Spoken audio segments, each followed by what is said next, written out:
Hi Xiaodong and Jie, how are you? Today we're going to talk about some things you should keep in mind when meeting people from a different country. Most Western people have a first name, middle name, and last name. For example, John Edward Smith. Most people will not use their middle name in daily life, so you would call that person John Smith. You can use Mr., Mrs., or Ms. with the last name, but not the first name. This means that it's polite to say Mr. Smith, but not Mr. John. Mrs. is used for women who are married, so if you don't know if a woman is married, you can say Ms. instead. Then, should we call you Mr. Glenn or Mr. Davis? Well, my full name is Glenn Michael Davis, so my last name is Davis. Please call me Mr. Davis. Okay, Mr. Davis. How about other people? Well, most people will call each other by their first names, even in a business setting. It's considered more friendly to call someone by their first name. However, in more formal situations, people might use Mr., Mrs., or Ms. with the last name. If you're not sure what you should call someone, you can ask, "How should I call you?" The person will tell you how they would like to be called, so this is the most polite option. By the way, the most common baby names in the United States in 2013 were Jackson and Aiden for boys, and Sophia and Emma for girls. What should I talk about when I meet someone new? Well, different countries have different ideas about what is considered private information. In many Western countries, it's considered rude to ask how old someone is, how much they weigh, whether they are married or single, or how much money they make.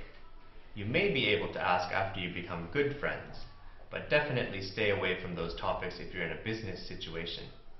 Instead, you can talk about sports, movies, TV, books, news, weekend or holiday plans, and how someone is feeling. "How's it going?" is a common greeting. This sounds really complicated. Don't worry about it. The most important thing is to be friendly. As long as you're friendly and have a big smile, the other person will be happy to meet you. So go out there and meet some new people. Okay. Section 1.6 discusses self-introductions. Several examples are given about how people from various backgrounds introduce themselves with a variety of information. Each begins by giving their name and typically follow that with where they are from. After that, each chooses different aspects of their life to focus on. Some choose hobbies, while others choose pets. Some talk a little bit about their families and give other simple information such as, "I have one sister," while others give more in-depth information about their family, like what their siblings does for a living. When somebody offers information, that usually means that is a subject they are comfortable talking about. This is good because you don't want to ask questions or bring up subjects that are too personal.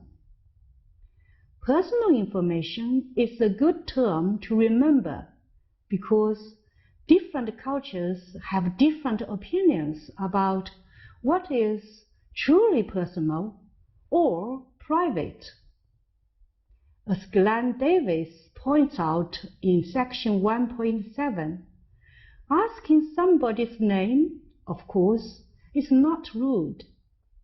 However, asking somebody's age might be.